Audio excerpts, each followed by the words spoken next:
ہاں جی، گفتگو کیا ہو رہی تھی؟ یا لائٹ آپ کی گئی؟ مزاج اپنا اپنا ہوتا ہے، اور اسی مزاج پر ہم کتاب کو بھی پرکھتے ہیں، ہم خطیب کو بھی، ذاکر کو بھی، مولانا کو بھی، جتنے بھی بڑا کیوں نہ ہو، جتنی بڑی کیوں نہ ڈگریاں رکھتا ہو، لیکن اگر وہ ہمارے مزاج کے مطابق پڑھ رہا ہے تو ہم بابا بھی کرتے ہیں، سبحان اللہ بھی کرتے ہیں، نعرے بھی لگاتے ہیں. اور اگر فرض کریں کہ اگر کوئی اس نے ناگوار بات کر دی جو ہمارے مزاج کے خلاف وہ آ کرے تو پھر ہمارا مزاج بگڑ جاتا ہے، جبکہ ایسا ہرگز نہیں ہونا چاہیے. اور ساتھ ہی میں بھی اپنا مزاج بھی عرض کر دوں، اور وہ یہ ہے کہ میری مجلس میں جو بھی فرد، جو بھی اس کا مزاج ہے، جس طرح کا بھی ہے، میں دعوت دے رہا ہوں انشاءاللہ تعالی ثابت آنے والے دنوں میں ہوگا. آپ جس مزاج کے بھی ہیں انشاءاللہ تعالی بحق معصومین علیہ السلام ہم آپ کو خوش کر کے بھیجیں گے. کیا کہ جو فضائل سننے والے ہیں ہم ان کو بھرپور فضائل سنائیں گے، اور جو تبلیغ بمعنی عام تبلیغ جو عوام کی زبان میں تبلیغ کہی جاتی ہے، جو وہ والی تبلیغ سننا چاہتے ہیں ہم وہ بھی سنائیں گے.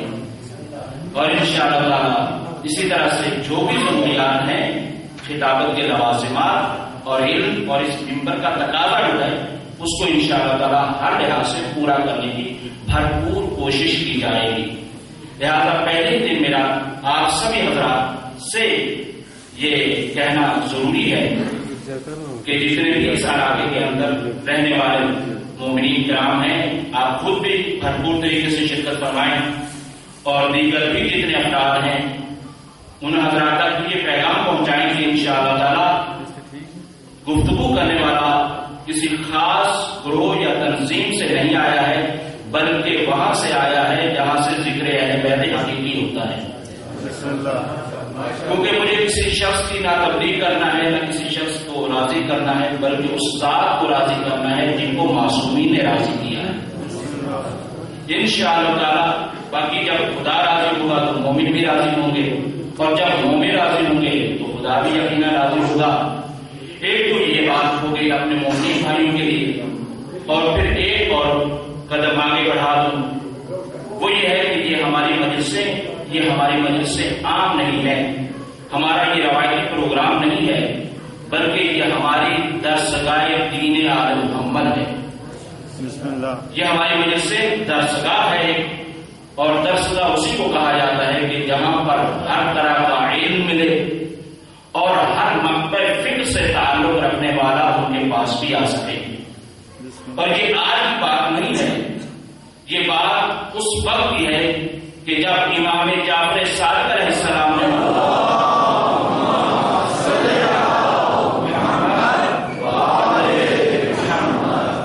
جب انہوں نے مدرسہ بنایا تو اس مدرسہ میں اس دور میں، آج کے دور کی بات نہیں کر رہا ہوں، اس دور میں 4000 لوگ طالب علم تھے. کتنے؟ 4000. یہ کہنا آسان ہے کہ اس دور میں اتنی بڑی تعداد کا ہونا، اور وہاں پر سارے کے سارے دین آل محمد نہیں، بلکہ سائنس بھی وہاں سیکھنے والا موجود تھا، ڈاکٹری بھی وہاں سیکھنے والا موجود تھا، اور ہر طرح کا علم وہاں دیا جاتا تھا. اب یہ درسگاہ ہے، انشاءاللہ تعالی اس کے اندر ہماری کوشش یہ ہوگی کہ کسی بھی مکتب فکر سے کیوں نہ تعلق رکھتا ہو، حتیٰ کہ اگر غیر مسلم ہی کیوں نہ ہو، کیونکہ حتیٰ کہ وہ غیر مسلم ہی کیوں نہ ہو، پھر بھی وہ ہمارا مہمان ہے، اور ہمارا پیغام جو معصوم کا پیغام ہے، جو اہل بیت کا پیغام ہے، جو حسین کا پیغام ہے، وہ ہے آفاقی پیغام، اور وہ سب کے لیے ہے. اور امام حسین علیہ السلام کی ذات فقط مومنین کے لیے نہیں ہے، فقط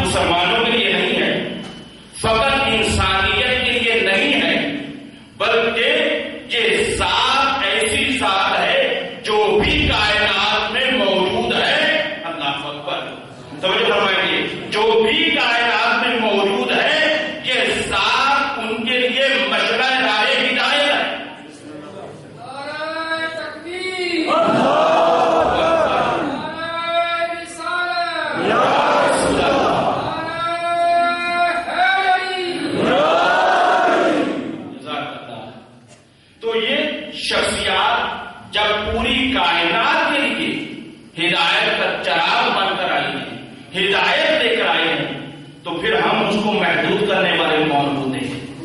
ہم ہرگز کو محدود نہیں کریں گے. اور میں چند جگہوں پر پڑھ چکا ہوں.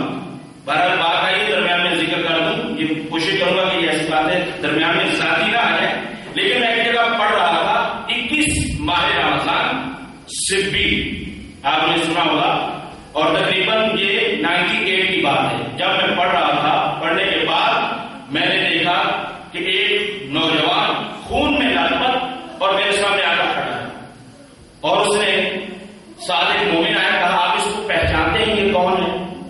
کہا کہ آج میں نے کہا کہ مجھے آج 21 دن ہو چکے ہیں، میں یہاں پر ہوں، تبلیغ انجام دے رہا ہوں، لیکن میں نے اس کو نہیں دیکھا. کہا آپ اس کو آپ کیسے دیکھتے؟ میں نے کہا کیوں؟ کہا آگا یہ آنے والا ہندو ہے اور زنجیر زمین کر کے کھڑا ہے.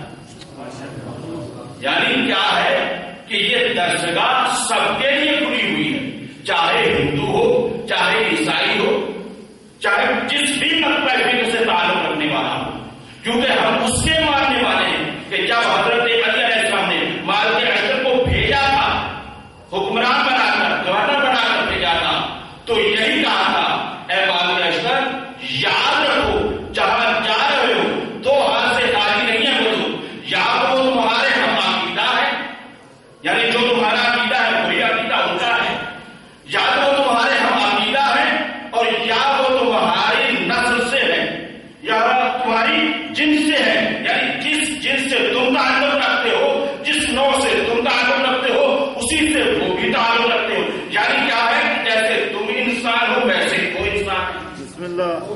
تو بس آپ نے ملاحظہ فرمایا کہ یہ درسگاہ ایسی درسگاہ ہے کہ جو سب کو پیغام دیتی ہے. اور پھر روایات کی روشنی میں کیا عرض کر دوں، وہ یہ ہے کہ فقط اور فقط یاد رکھیے گا کہ ان مجلسوں میں فقط انسان نہیں آتے، فقط انسان نہیں آتے. اور میں نے اس سے بھرپور لطف اٹھایا ہے کہ میری مجلسیں، ہماری مجلسیں جو ہیں، کبھی مجمع کم بھی ہوتا ہے، کبھی زیادہ بھی ہوتا ہے، لیکن مجھے اس روایت سے بہت سہارا ملا ہے. جب سے میں نے یہ خود روایت پڑھی ہے کہ ان مجلسوں میں فرشتے بھی آتے ہیں، اہل بیت تو آتے ہی آتے ہیں. ارے بھائی وہ کیوں نہیں آئیں گے؟ کہ جیسے کہ آپ دیکھیں کہ مجھے مجلس کے لیے آپ نے اتنی دور سے بلوایا، اور اگر یہ میزبان حضرات یہاں پر نہ ہو تو یہ کیسے ہو سکتا ہے؟ تو ان کا ہونا ضروری ہے. تو اصل مجلس کے میزبان تو اہل بیت ہے. تو اگر ہماری مجلسوں میں اگر وہ ہی نہیں آتے تو ہمیں کیوں بلایا جاتا ہے؟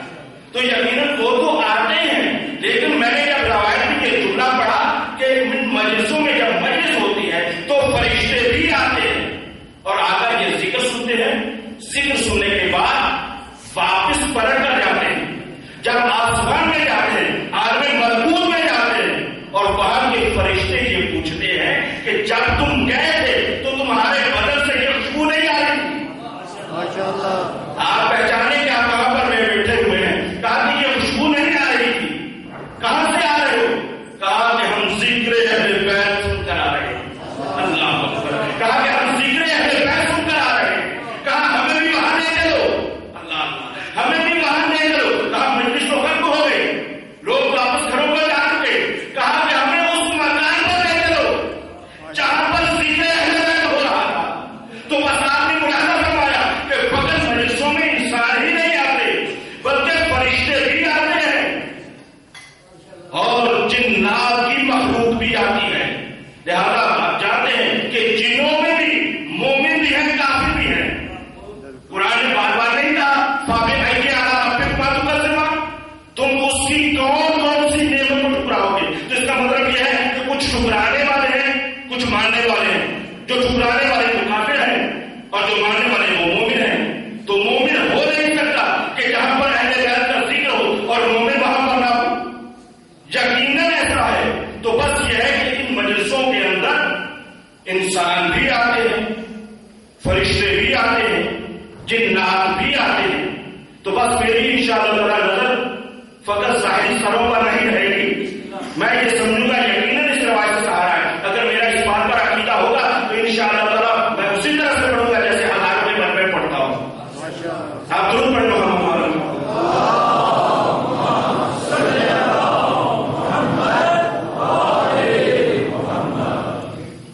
پھر یہ ہمارا طریقہ تبلیغ بھی ہے، ذریعہ تبلیغ بھی ہے، لیکن یہ بہت لوگوں کا مزاج بن چکا ہے۔ آج کل تبلیغ اگر نوجوانوں کو کہا جائے تو وہ بھاگ کھڑے ہوتے ہیں۔ تبلیغ ایک تو ہم نے بنا ہی مشکل دیا ہے، تبلیغ کا معنی حقیقی یا تو سمجھے ہی نہیں ہے، معلوم ہی نہیں ہے، تو اس کے لیے ہلکا سا سہارا لینا چاہتا ہوں۔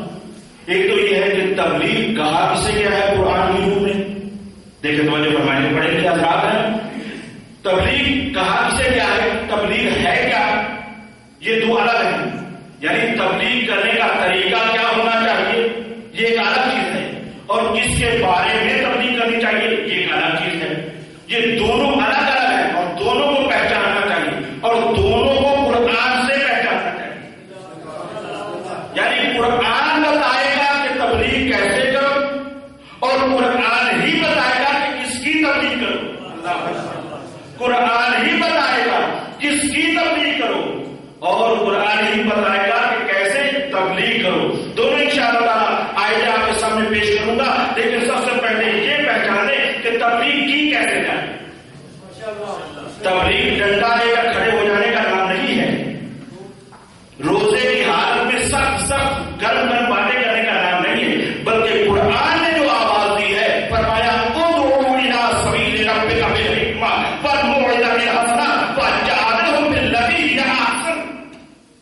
ادعو الی سبیل ربک بالحکمہ، سورہ نحل کی 125ویں آیت میں طریقہ تبلیغ بتایا جا رہا ہے۔ اے میرے حبیب ان کو بلاؤ، کس کے ذریعے سے، بالحکمہ، حکمت کے ذریعے سے، والموعظۃ الحسنہ، اور مواعظ حسنہ، اچھی اچھی نصیحتوں کے ذریعے سے، وجادلھم باللتی ہی احسن، اور ان سے مجادلہ کرو، ان سے مباحثہ کرو، ان سے مناظرہ کرو۔ کیا کون سا طریقہ ہے، ہی احسن، یعنی بہترین طریقے سے۔ یہ قرآن نے طریقہ تبلیغ بتایا ہے کہ جب بھی تبلیغ آپ کو کرنا ہے وہ تبلیغ کا طریقہ، کیونکہ آج پہلا دن ہے، میں کچھ تمہیدی گفتگو کر کے آگے بڑھنا چاہتا ہوں تاکہ میں بتا سکوں کہ تبلیغ کسے کہتے ہیں، تاکہ عشرے کے اندر مجھے کچھ بار بار زحمت نہ سمجھانے میں رہے کہ تبلیغ کہتے کسے ہیں اور تبلیغ کا طریقہ کار کیا ہے، اور جو قرآن نے بتایا ہے جس کے بارے میں سند کی بررسی تو نہیں ہے، یعنی یہ تو نہیں کہا جائے کہ نعوذ باللہ راوی جھوٹا ہے یا یہ آپ کی کتاب میں لکھی ہوئی نہیں ہے۔ تو بس یہ ہے کہ ادعو الی سبیل ربک بالحکمہ، لوگوں کو بلاؤ اللہ کے راستے کی طرف حکمت کے ذریعے سے اور مواعظ حسنہ کے ذریعے سے، وجادلھم باللتی ہی احسن، اور ان سے بہترین طریقے سے گفتگو کرو، مناظرہ کرو۔ تو اب پہلا ہے حکمت کے ذریعے سے۔ حکمت کسے کہتے ہیں، توجہ فرمائیے گا، حکمت کسے کہتے ہیں؟ اب یہاں پر اگر فلسفانہ گفتگو شروع کر دوں گا تو یہ بچے بیچارے سمجھ نہیں پائیں گے اور جا کر کہیں گے بابا پڑھنے والے نے پڑھا تو بہت اچھا، لیکن کیا پڑھا نہیں سمجھ پائے۔ تو یہ نہیں ہونا چاہیے۔ اور میں آج خطابت کی پہلے ہی تعریف کر دوں، خطابت کہتے کسے ہیں؟ خطابت اسے نہیں کہتے کہ پبلک کو کچھ سمجھ میں نہ آئے، بلکہ خطابت کہتے ہیں اپنی بات کو سمجھا لینے کو۔ اگر اپنی بات سمجھا لی تو بہت بڑا لطیف ہے، لیکن اگر کچھ نہ سمجھا پایا اور بڑی بڑی باتیں کرتے چلا گیا تو وہ خطیب نہیں ہو سکتا اور وہ کچھ بھی ہو سکتا ہے۔ تو بس سادہ زبان استعمال کرنے کی کوشش کروں گا، مشکل سے مشکل گفتگو کو، جو معمولات ہیں ان کو آپ کے سامنے محسوسات کے ذریعے سے پیش کروں، جو عقلی تعقلی گفتگو ہے وہ مثالوں کے ذریعے سے آپ کے سامنے باتیں کرنا چاہ رہا ہوں، تاکہ بیٹھنے والا بچہ بھی سمجھے، بزرگ بھی سمجھے، یعنی بزرگوں سے وہ مراد ہے جو غیر بزرگ سے، ورنہ بزرگ اس سے بہتر جانتے ہیں۔ اب یہ ہے کہ یہ طریقہ کار ہونا چاہیے۔ تو کیا ہے کہ حکمت کسے کہتے ہیں؟ حکمت کہتے ہیں علم کے صحیح استعمال، یعنی وہ ادعو الی سبیل ربک بالحکمہ، یعنی حکمت کے ذریعے سے بلاؤ اللہ کے راستے کی طرف۔ تو کیا ہے کہ علم کے صحیح استعمال کو حکمت کہتے ہیں۔ اب کچھ لوگ سمجھ رہے ہوں گے کہ کیا علم کا غلط استعمال بھی ہوتا ہے، تو یقیناً آپ مجھ سے بہتر جانتے ہیں کہ علم کا غلط استعمال بھی ہو رہا ہے، اور آج کے دور میں تو بہت زیادہ ہی ہو رہا ہے۔ آپ چلے جائیں میڈیا پہ چلے جائیں، جتنی علم کی ترقی ہے ساتھ ساتھ خرابیاں ساتھ آ رہی ہیں۔ بہرحال کبھی انشاءاللہ ذکر کروں گا نوجوانوں کے لیے خصوصی گفتگو۔ بہرحال آگے بڑھتا ہوں۔ اسی طرح سے جتنے آج کل تخریب کاری یہ ہتھیار بنائے جا رہے ہیں، سب کا سب علم کا غلط استعمال ہے. تو اب کیا ہے کہ علم کا صحیح استعمال بھی ہے، علم کا غلط استعمال بھی ہے. لہذا علم کے صحیح استعمال کو کہتے ہیں حکمت. تو جب آپ نے پہچان لیا کہ حکمت کہتے ہیں علم کے صحیح استعمال کو، تو اب ہمیں حکمت ملے گی کہاں؟ ہمیں یہ علم ملے گا کہاں؟ ہمیں یہ حکمت ملے گی کہاں؟ ہمیں کیسے اندازہ ہو کہ یہ حکمت ہے اور یہ علم کا صحیح استعمال ہے؟ تو آؤ چلتے ہیں پروردگار عالم کے اس نمائندے کے پاس جو پوری کائنات کے لیے حاضر کر رہا ہے، جو سب کی ہدایت کرتا ہے. اس پیغمبر کے پاس جاتے ہیں اور جا کر عرض کرتے ہیں یا رسول اللہ آپ ہی بتائیے کہ حکمت کہاں سے ملے گی، علم کہاں سے ملے گا؟ جو پیغمبر کی حدیث کس کو یاد نہیں ہے؟ آپ سے ہر بچہ جانتا ہے کہ میرے رسول نے فرمایا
اور ان سے مجادلہ کرو، ان سے گفتگو کرو احسن انداز میں. تو یہ احسن انداز میں بات یہاں سے بھی تعلیم ملے گی کہ جو طریقہ ہے تبلیغ کرنے کا وہ یہ ہے کہ احسن طریقے سے تبلیغ کرنا ہے. یعنی دوسرے مذہب کا یہ خود میری اپنی ذمہ داری ہے. یہ نہیں کہ مجھے میزبان نے کہا ہے کہ بڑے احتیاط سے کی نہیں، ہر آنے والے ممبر پر آنے والے کی اس کی ذمہ داری یہی ہے. قرآن یہی کہہ رہا ہے بھائیو، یعنی قرآن یہی کہہ رہا ہے وَجَادِلْهُم بِالَّتِي هِيَ أَحْسَنُ، اور سامنے والا اگر آپ کے عقیدے کے مخالف بھی ہے تو اس انداز سے گفتگو کرو کہ اس کے موجودہ عقیدے کو ٹھیس نہ لگنے پائے، یعنی اس کا جو بھی موجودہ عقیدہ ہے اس کو ٹھیس نہ لگنے پائے. ہاں اس کے بعد آپ اس طرح سے حقائق کو پیش کرو کہ اگر آپ نے صحیح طریقے سے پیش کر دیے تو یقیناً سامنے والا بھی تو عقل رکھتا ہے، سامنے والا بھی تو شعور رکھتا ہے، وہ یقیناً اس بات کو تسلیم کرے گا. لیکن کسی کے عقیدے کو ٹھیس پہنچا کر یہ تبلیغ کا طریقہ نہیں ہے. بہرحال ہوتا ہے بہت سارے لوگ کسی بھی ممبر سے ہوں، اپنے ہوں یا پرائے ہوں، جو بھی یہ طریقہ اپناتا ہے کہ جس سے اختلاف ہے وہ تبلیغ نہیں کر رہا، چاہے وہ کسی بھی مقصد فکر سے ہو، لیکن جس سے اتحاد بنے وہ ہے تبلیغ حقیقی. تو بس یہ ہے کہ سب سے پہلے ادعو الی سبیل ربک بالحکمہ والموعظۃ الحسنہ وجادلہم باللتی ہی احسن، اور ان سے گفتگو کرو احسن انداز میں. تو یہ تو طریقہ گفتگو ہے، لیکن اللہ نے جسے ہم مانتے ہیں، پہلے فرمائیے گا جسے ہم مانتے ہیں، انہوں نے صرف گفتگو ہی میں نہیں بلکہ مقام میدان عمل میں بھی یہی کر دکھایا. اگر میدان جنگ بھی ہے، اللہ اللہ توجہ فرمائیں گے، میدان جنگ میں بھی یہی طریقہ تبلیغ اپنایا ہے. اگر سامنے والا مقابلے پر آتا ہے سب سے پہلے دیکھیے یہی طریقہ ہے. سب سے پہلے جب آنے والا آتا ہے سب سے پہلے میرے مولا علی متقیان کے آگے بڑھ کر کہتے ہیں اے آنے والے اسلام لے آ. اللہ اکبر، یعنی سب سے پہلے کہا اے آنے والے اسلام لے آ، مسلمان ہو جا. ادعو الی سبیل ربک بالحکمہ، اس بات پر عمل کر رہے ہیں، حکمت کے ذریعے سے بلا رہے ہیں، حکمت کی طرف بلا رہے ہیں. اور کیوں نہ بلائیں، باب مدینہ تو حکمت ہے، تو بلا رہے ہیں کہ اسلام لے آ. وہ کہتا ہے کہ نہیں میں اسلام نہیں لاؤں گا. کہا اچھا اگر اسلام نہیں لاؤ گے تو پھر واپس پلٹ جا. دیکھیں طریقہ تبلیغ کیا ہے. قرآن نے جو آواز فقط زبانی تبلیغ کے بارے میں گفتگو کی تھی، علی علیہ السلام نے اپنے کردار سے بھی ثابت کی ہے. پھر فرمایا کیا موعظۃ الحسنہ، موعظہ حسنہ کے ذریعے سے تبلیغ کر دی. کہا کہ ٹھیک ہے اگر تم مسلمان نہیں ہوتا، اے دنیا میں مسلمانوں پر تہمت لگانے والوں، یہ جو کہتے ہو اسلام تلوار کے ذریعے سے پھٹا ہے، آؤ علی کے کردار کو دیکھو. آنے والا مخالف ہے، اسلام کو نہیں مانتا، علی کو نہیں مانتا، لیکن کہا واپس پلٹ جا. یہ ہے علی کا کردار، یہ ہے اسلام کا کردار. اگر دنیا علی کا کردار پیش کرتی تو آج اسلام پر یہ دھاوا نہ ہوتا.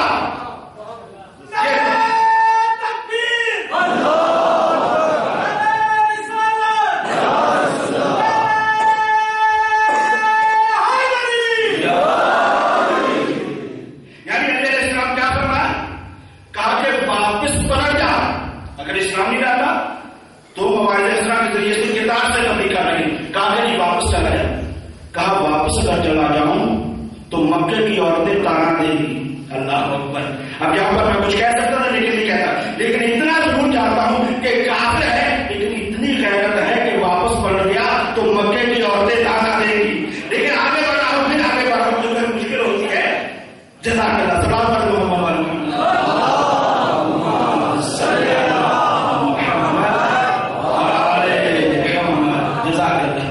بس اشارے کے ایسی بہت ساری باتیں ہو سکتی ہیں. تو آگے بڑھ رہا ہوں، کیا ہے کہ واپس پلٹ جا. جب اس نے کہا کہ میں واپس نہیں جاؤں گا پھر پہچانی گا وجادلہم باللتی ہی احسن، کیونکہ قرآن کا مجسمہ جو ہے وہ علی کی ذات ہے. انشاءاللہ کبھی اس پر گفتگو کروں گا. بس یہاں پر کردار سے ثابت کر رہے ہیں وجادلہم باللتی ہی احسن، جو قرآن نے کہا تھا اس سے گفتگو کرو احسن انداز سے. علی علیہ السلام نے اپنے کردار سے جو کیا کہا وجادلہم باللتی احسن. ادھر قرآن نے یہ آواز دی، ادھر سے میرے مولا نے کہا اچھا تو اسلام کے اندر نہیں آتا تو اگر واپس بھی نہیں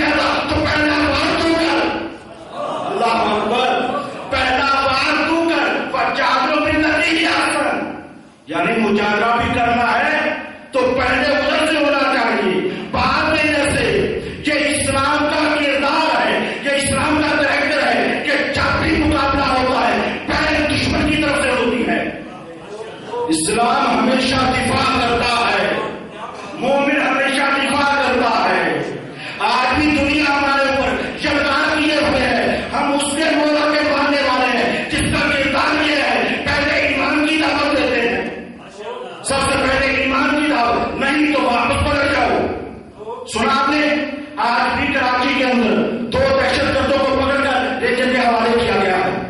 تو یہ ہے علی کا کردار کہ اگر تم آئے ہو، تم ہمیں مارنے آئے ہو، تمہیں ہم سے دشمنی ہے، ہمیں تم سے دشمنی نہیں ہے، ہمیں تم سے دشمنی نہیں ہے. ہم یہ سمجھتے ہیں کہ تم ہاتھ کنڈے ہو کسی کے، تم آدھار کارڈ ہو، تم اصلی شہر نہیں ہو، اصل کوئی اور ہے، اور ہماری نظریں اس پر آئے، ہمارا مقابلہ اس پر ہے. تم تو بہکے ہوئے ہو. ورنہ یہاں پر اتنا ہی کہہ کے آگے بڑھا ہوں. یہ ہے میرے مولا کا کردار کہ جو قرآن نے کہا تھا کہ تبلیغ کرنا ہے تو ایسے کرنا ہے، میرے مولا نے گفتار سے بھی ثابت کیا، کردار سے بھی ثابت کیا. تو یہ ہے تبلیغ کا طریقہ. اب دوسرے سوال کا جواب شاید کچھ لوگوں کے لیے مشکل ہو، وہ یہ ہے کہ تبلیغ کریں تو کس کی کریں.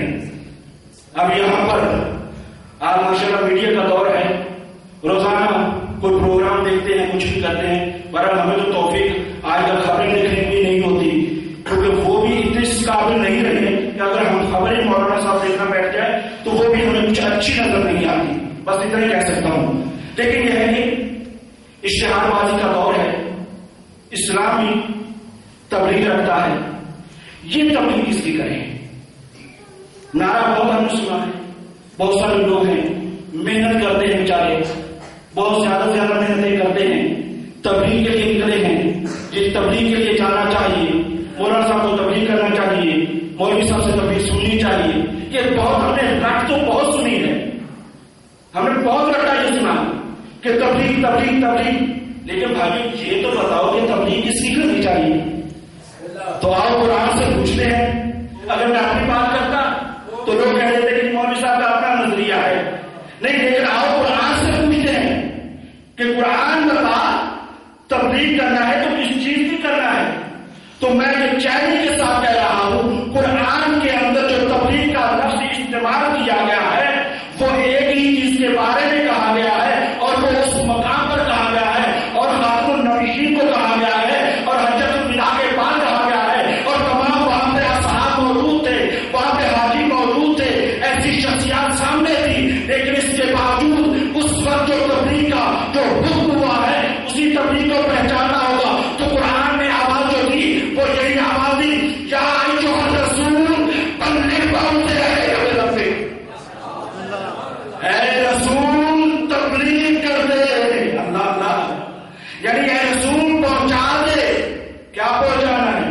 نماز. تو یہ نماز تو پہلے پڑھتے ہیں، روزہ تو پہلے رکھتے ہیں، جہاد بڑے بڑے جہاد کر چکے ہیں، حج ابھی حج سے دادا واپس آ رہے ہیں. تو یہ سب کچھ تو کر رہے ہیں. تو یہ کون سی تبلیغ ہے؟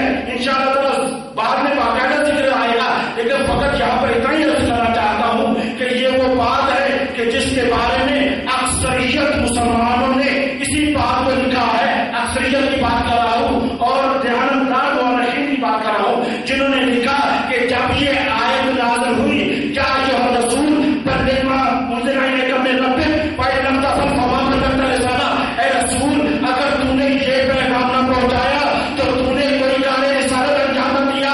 تو پہچان لو رسول کو خود کو رہا تبلیغ کا. تو کون سی تبلیغ ہے؟ وہاں پر تبلیغ جو ہوئی من کنت مولا ہو فہذا علی المولا.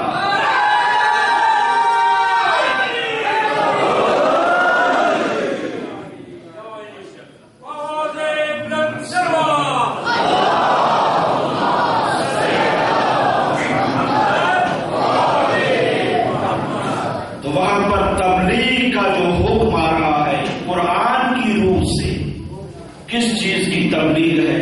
اب تو پتہ چلا کہ تبلیغ کسے کہتے ہیں. تبلیغ کا طریقہ تو آپ نے سنا. تبلیغ قرآن کی روح سے ولایت علی ابن ابی طالب ہے. اور پھر یہ بھی بہر بات کو ساتھ ساتھ ہو سکتا ہے کہ جو آج آئے کل نہ آئے تو تشنا نہ رہ جائے کہ علی کی ولایت کوئی خدا کی ولایت سے ہٹ کر نہیں ہے. یہ اسی سے ساتھ تسلسل ہے. انما ولیکم اللہ ورسولہ. اللہ ولی ہے، رسول ولی ہے، اور وہ صاحب امر ولی ہے. تو بس آپ نے ملاحظہ فرمایا یہ ولایت کا سلسلہ کوئی جدا نہیں ہے. جب ہم علی کی ولایت کی بات کر رہے ہیں تو رسول کی ولایت کی بات ہو رہی ہے. جب رسول کی ولایت کی بات کر رہے ہیں تو اللہ کی ولایت کی بات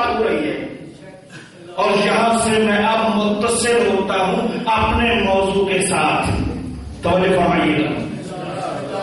اب میں اپنے موضوع کا اعلان کرتا ہوں. اب آدھا تو ہے. جزاک اللہ مولا آپ سب کو جزائے خیر عطا فرمائے. ظاہر پہلا دن ہے, اب تھوڑا سا مجھے بھی سیٹ ہونے میں ٹائم لگے گا, اور آپ تو انشاءاللہ تعالیٰ دادا نہیں ہیں. وہ یہ ہے کہ باقاعدہ موضوع جو رکھ رہا ہوں, نوجوانوں کے لیے کہہ رہا ہوں جو انٹرنیٹ پر بیٹھتے ہیں, چیلنج کر کے کہہ رہا ہوں, میں موضوع رکھ رہا ہوں. آپ ایک تقریر اس موضوع پر لے آئیں تو میں موضوع چینج کر دوں گا. یعنی ایک تقریر کسی کی اردو زبان میں, جو کہ آج کل دور یہ ہے نا, جانتے نوجوان میں جاتے کاپی پیسٹ یہ دور چل رہا ہے. کراچی میں کسی نے اشعار پڑھا, فوراً اس کی سیڈی سنی اور یہاں شروع کر دی. یہ طریقہ نہیں. انشاءاللہ تعالیٰ اپنی ذمہ داری کو پورا کروں گا, نبھانے کی بھرپور کوشش کروں گا, اور اپنی محنت سے پڑھوں گا. اور اگر کسی کی درمیان میں محنت ہوئی تو اس کو بھی یاد کیا جائے گا, کیونکہ یہ ہے کہ معاشرت کو بھولنا نہیں چاہیے. جو علماء جنہوں نے ذکر خیر کیا, دیکھیں کہ ابھی کل ہی ہم سے علامہ نسیم عباس رضوی صاحب قبلہ بچھڑے ہیں, ان کی ایک دینی خدمات ہیں, اور ہمیں یاد کرنا چاہیے. زندہ قومیں فراموش نہیں کرتی کیا کرتی اپنے محسنین کو. اسی طرح سے ہمارے پاس ایک تسلسل ہے, اور اگر کسی بڑے بزرگ کا کوئی جملہ ہو تو انشاءاللہ تعالیٰ نام لے کر ان کی تاکہ روح میں سارے ثواب ہو جائے تو ذکر کیا جائے گا. لیکن میں چیلنج سے انشاءاللہ پہلے کہہ رہا ہوں, اور ابھی میں اعلان کروں گا اپنے موضوع کا, اور میں یہ کہہ رہا ہوں کہ انشاءاللہ تعالیٰ اس موضوع پر آپ کو کسی ایک خطیب کی بھی اردو زبان میں, حتیٰ کہ چلے عربی کو بھی ساتھ ملا لیتے ہیں, عربی فارسی کسی ایک تقریب بھی اگر آپ نے دکھا دی میں موضوع چینج کر دوں گا. اور انشاءاللہ الگ الگ مل جائے وہ الگ بات ہے, لیکن بے نہیں یہ موضوع آپ کو نہیں ملے گا, اور جس کو انشاءاللہ تعالیٰ میں اشرار محرم کا موضوع بنا رہا ہوں, اور انشاءاللہ تعالیٰ بھرپور نبھانے کی کوشش کروں گا. موضوع بہت سخت ہے, ہمت چاہیے, کلیجہ چاہیے, کیونکہ یہ سخت آج کا دور بہت سخت ہو چکا ہے. میرے خیال بزرگان اس بات کو بہتر سمجھیں گے کہ میں نے مشکل کو کیوں اپنایا ہے اور مشکل کی طرف کیوں بڑھا ہوں. میرے سامنے مشکل کشا لگ رہے ہیں, وہی میری مدد فرمائیں گے. بس اسی وجہ سے میں نے نہایت بہت حساس قسم کا موضوع اپنایا ہے, جسے آپ کے زمانے میں بہت سینسٹیو موضوع اپنایا ہے, یعنی بہت حساس ہے کہ آج اس پر گفتگو کرنا تھوڑا سا مشکل ہو چکا ہے, کیونکہ اس کے اندر گفتگو ایسی آئے گی کہ بہت سارے لوگ ڈگمگانے بھی لگیں گے. لیکن انشاءاللہ تعالیٰ اس کو اچھے طریقے سے نبھانے کی کوشش کروں گا. اور انتظار تو ہو رہا ہے کہ مولانا صاحب بھی کیا کہنے والے ہیں, کس طرح بڑھنے والے ہیں, تو اس کے لیے استقبال میں اس سوال کو میں اعلان کرتا ہوں.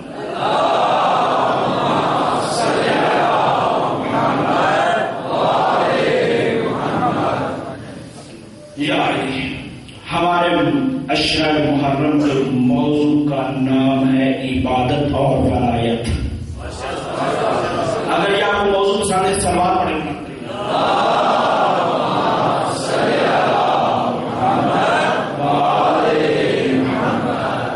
ابھی بھی لگتا ہے کچھ کو ولایت پسند ہے, کچھ کو عبادت پسند ہے, لیکن مجھے دونوں چیزیں پسند آئی ہیں. لہٰذا جن کو دونوں چیزیں پسند ہے وہ برابری سوال پڑے.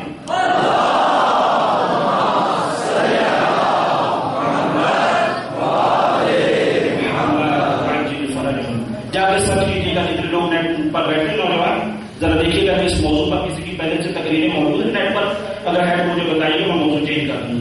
اور یقیناً نہیں ہے, یہ بھی میرے ساتھ کیا ہے, یقیناً نہیں ہے اس موضوع پر. عبادت پر الگ مل سکتا ہے, ولایت پر الگ مل جائے, ولایت عبادت اور ولایت.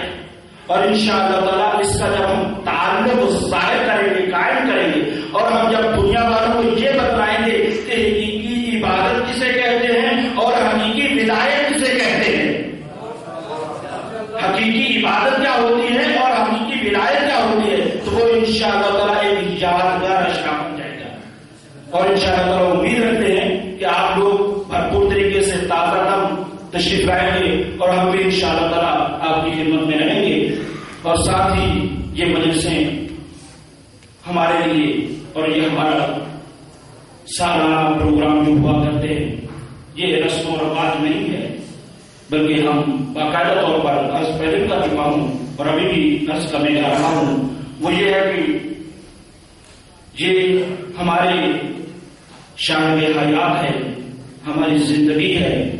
یہ وہ ہے کہ جو دین اسلام کی ضامن ہے, ان مجلسوں کے ذریعے سے دین اسلام کو بیمہ کیا جاتا ہے. جو پوری دنیا میں سال بھر مختلف طرح کی تقریریں ہوتی ہیں وہ ان دنوں میں ختم ہو جاتی ہیں، تبلیغ دین مبین تیار ہو جاتی ہے. تو یہ ہمارا جتنا بھی مجلس ہے، مجلسوں میں آنا، یہ ایک چیز کی ادائیگی بھی ہے. تھوڑا سا میں اوپر بات کر رہا ہوں تاکہ میں آگے بات کو پہنچا سکوں. اور مجھے بتا بھی دیجیے کہ ذرا پہلا دن ہے، تھوڑی سی دیر سے بات ہوئی ہے. ہم مجلسوں میں کیوں آتے ہیں؟ مجلس کا فلسفہ کیا ہے؟ یہ ادائیگی ہے اس حق کی کہ جو ہم سے مانگا گیا ہے. اور مانگا بھی کیسے کیا ہے؟ قل لا اسألکم علیہ اجرا الا المودۃ فی القربى. پیغمبر نے بہت خدمات جو انجام دی ہیں اس کے عوض میں جو کچھ مانگا ہے، کبھی انشاءاللہ تعالیٰ باقاعدہ بہرحال اسی موضوع پر مودت اہل بیت پر میں نے پورا اشرا پڑھا ہے.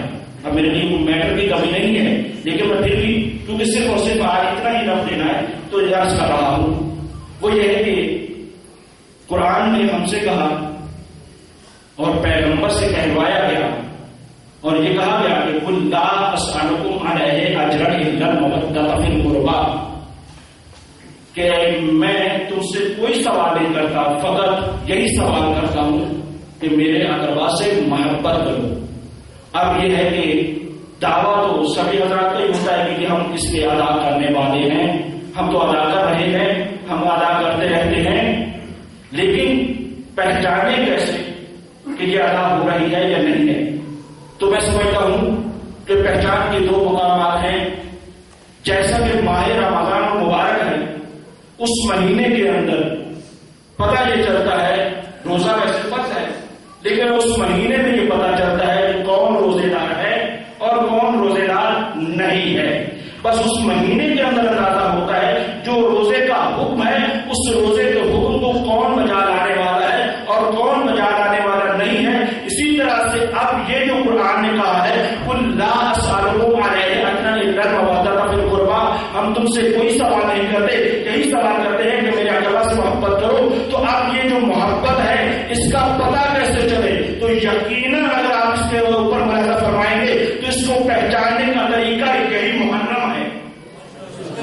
یعنی یہی محرم ہے جس میں آپ پہچان سکتے ہیں کہ کون مودت کا حق ادا کرنے والا ہے اور کون ادا کرنے والا نہیں ہے. دعویٰ تو بہت کرنے والے ہیں لیکن ادا کرنے والے کوئی خاص ہی بات کرتے ہیں. تو بس ان خاص کے ساتھ ساتھ کی پہچان کی ضرورت ہے کہ یہ جو کہا گیا ہے کہ مودت کرو، تو یہ مودت کرنا صرف الفاظ کی حد تک ہے یا عمل بھی ہے؟ یقیناً عمل بھی تو ہوگا نا، فقط الفاظ تو کافی نہیں ہوا کرتے. تو اب عمل کیسے ہوتا ہے؟ تو کیسے آپ جانتے ہیں یہ تو وکلاء کا قاعدہ ہے، جو بھی صاحبان عقل ہے، معاشرہ ہے، زندگی ہے، آپ کسی سے بھی کوئی بھی تعلق رکھتے ہیں تو اس تعلق کے لیے آپ کیا کرتے ہیں؟ آپ یہی دیکھتے ہیں کہ اگر وہ سامنے والے کے گھر میں خوشی ہے جس کے ساتھ آپ کا کوئی تعلق ہے، اگر اس گھر میں خوشی ہے تو جس کے ساتھ اس کا تعلق ہے وہ اس کی خوشی میں خوش ہوتا ہے، اور جس کے ساتھ اس کا کوئی تعلق ہے اگر اس گھر میں غمی ہے تو اس گھر میں غم کے ساتھ غمگین ہوتا ہے. تو کسی کے ساتھ محبت کو پہچاننے کا طریقہ کیا ہے؟ یہی تو طریقہ ہے نا کہ اگر اس گھر میں خوشی ہے تو خوش ہونا چاہیے، اگر اس گھر میں غم ہے تو غمگین ہونا چاہیے. اسی وجہ سے میرے معصوم امام نے یہ فرمایا کہ ہمارے شیعوں کی پہچان یہ ہے، پہچان یہ ہے کہ یا فہونا لے فرحنا و یا غنونا لے حزننا. ہمارے شیعوں کی پہچان یہ ہے کہ وہ ہماری خوشی میں خوش ہوتے ہیں، ہمارے غم میں غمگین ہوتے ہیں. تو اس سے اندازہ یہ ہوتا ہے، اس سے پہچان ہوتی ہے. آپ لاکھ دعوے کرتے رہیں لیکن اگر اس طرح نہیں ہے کہ جس کے ساتھ آپ کا تعلق جڑا ہوا ہے، آج آپ کو پتا ہی نہیں کہ اس گھر میں کیا ہو رہا ہے. بس زیادہ آ گیا وہ وقت، جتنا کچھ ہم نے فضائل پڑھا سنا، لیکن اصل تو یہ رونے اور رلانے کے دن ہیں. یہ ان راتیں ہیں، یہ وہ راتیں ہیں جن راتوں کو یاد کر کے اہل بیت کا تذکرہ کیا جائے، میں کہاں سے شروع کروں، کہاں پہ ختم کروں؟ حضرت آپ نے بھی یہ چاند کا اعلان تو سنا نہ کر کہ محرم کا چاند نظر آ گیا، لیکن اے عزادارو یہ ہر امام کا طریقہ کار رہا ہے۔ دیبل شاعر ہے امام رضا علیہ السلام کے دور کا اور بہت چاہنے والا ہے۔ میں تھوڑا سا رک کر تمہید پڑھ کے آگے بڑھنا چاہتا ہوں۔ مولا کا خاص چاہنے والا ہے۔ ایک مرتبہ آیا اور آ کر یہ کہتا ہے یا رسول اللہ میں آپ کے لیے قصیدہ لکھ کر آیا ہوں۔ کہا دیبل ذرا یہ تو بتاؤ آج چاند کی کون سی تاریخ ہے؟ دیبل نے سر جھکا کر کہا مولا آج یکم محرم ہے۔ یہ کہنا تھا کہ ایک مرتبہ میرے مولا نے کہا دیبل تمہیں معلوم نہیں ہے یکم محرم سے ہم اپنے قصیدے نہیں سنتے، ہمیں مسائل اگر کچھ کہہ سکتے تو سناؤ۔ یہ کہنا تھا کہ اس کے بعد کہا ہاں مولا میں نے مرثیہ بھی کہا ہے۔ یہ کہنا تھا ایک مرتبہ امام نے کہا اچھا دیبل ٹھہرو ذرا میں پردے کا اہتمام کروں۔ اب دنیا کہتی ہے نا کہ مجلسوں میں خواتین کیوں جاتی ہیں؟ یہ اہل بیت کی سیرت یہی ہے کہ جہاں پر مرد مجلسوں میں جاتے تھے وہاں پر خواتین بھی ہیں، خواتین کا بھی کردار ہے۔ امام علیہ السلام نے پردہ لگایا، ایک طرف سے ذکر نے ذکر کرنا شروع کیا، ادھر سے میرے مولا سنتے چلے جا رہے ہیں، غش پہ غش آتے چلے جا رہے ہیں۔ ایک مرتبہ جب کہنے والے نے یہ کہا کہ ایک میرا مولا نجف میں سن رہا ہے، ایک کربلا میں سن رہا ہے، ایک آزمین میں سن رہا ہے، کہ کہہ کر ابھی خاموش ہوا تھا کہ ایک مرتبہ امام رضا نے کہا ہے دیبل یہ بھی ذرا کہہ دو کہ ایک خراسان میں سو رہا ہے۔ میں نے سوچا میں نے سوچا کہ خراسان میں کون سو رہا ہے؟ میں تو سب کی زیارت کر چکا ہوں، میں تو سب کو پہچانتا ہوں۔ ایک مرتبہ میرے مولا امام رضا نے کہا ارے یہ تیرا غریب امام خراسان میں دفن ہوگا۔ ہاں جزاؤکم ربکم خیر جزا۔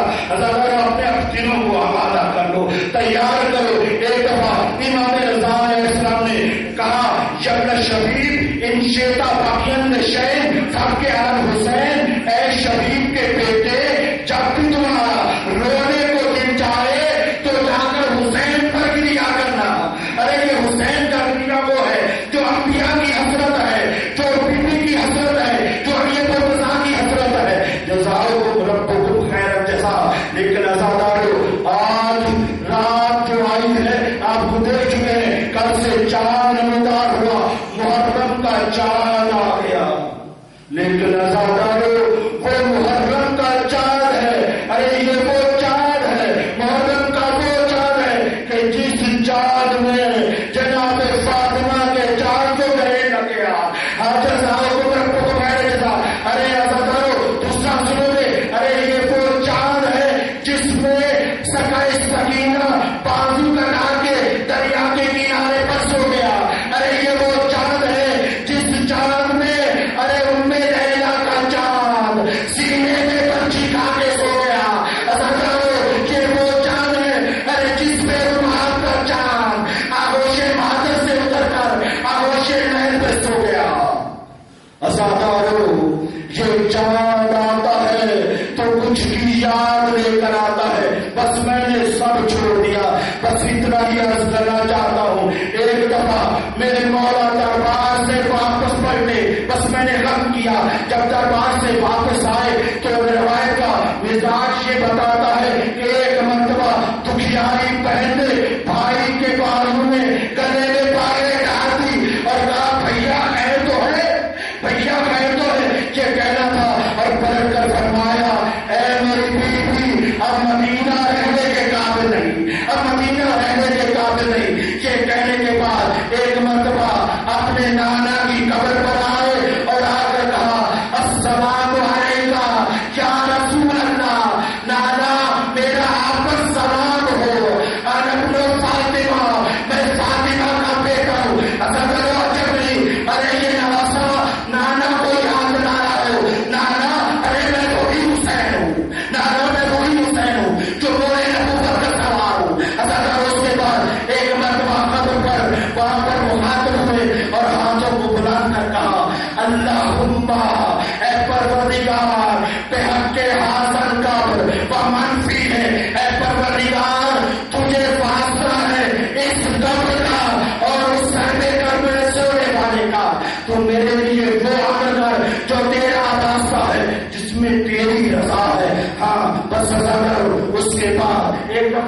مولا کی آنکھ لگی، خواب میں دیکھا نانا آئے، کہا نانا مجھے اپنے پاس سمیٹ لیجیے، جزاؤ کو نرکبن خیر جزا بسدالہ۔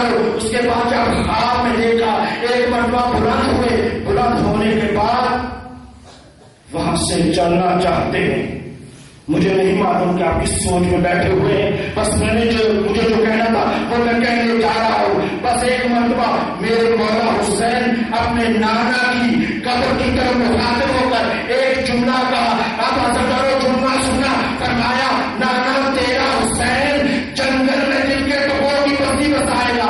اپنے دلوں کو تھوڑا سا اندازہ تو کرو، اپنے دیکھو یہ مجھے بتانے کی ضرورت تو نہیں ہے، آج پہلی بار ہے آپ مجلس سن رہے ہیں، لیکن اس پر احساس نہیں کرے، ایک طرح احساس تو کرو۔ میرے مولا حسین نے کہیں تو کہا نانا تیرا حسین جنگل میں دل کے ٹکڑوں کی بستی بسائے گا، نانا تیرا حسین اپنا مدینے میں آئے گا۔ ارے حسین نانا کی قبر کا بجا رہا ہے، لیکن جا رہا ہے نانا خدا حافظ، نانا خدا حافظ کے کہنے کے بعد ایک مرتبہ میں نے دیکھا کہ ارے حسین آہستہ آہستہ بھائی کی قبر کی طرف بڑھے اور آئے بھائی کی قبر، بھیا میں جا رہا ہوں، بھیا خدا حافظ، اور آپ کے بھائیوں کو سلام کر کے خدا حافظ کی۔ لیکن اس سے پہلے سنو گے راوی کہتے ہیں میں نے دیکھا حسین ایک مرتبہ ماں کی قبر کی طرف ایسے بڑھے جیسے چھوٹا بچہ اپنے بالوں کے بل چلتا ہے۔ ایک مرتبہ آئے اور آنے کے بعد اپنے آپ کو بنپا کے قبر پر گرا دیا اور گرانے کے بعد ایک جملہ کہا السلام علیکم کیا اللہ ہو، اے اماں جان میرا آخری سلام ہو، میرا آخری سلام ہو۔ سنو میں قبر سے ایک آواز آئی، کہا وعلیکم السلام یا غریب لوگ، اے ماں کے پیاسے بیٹے،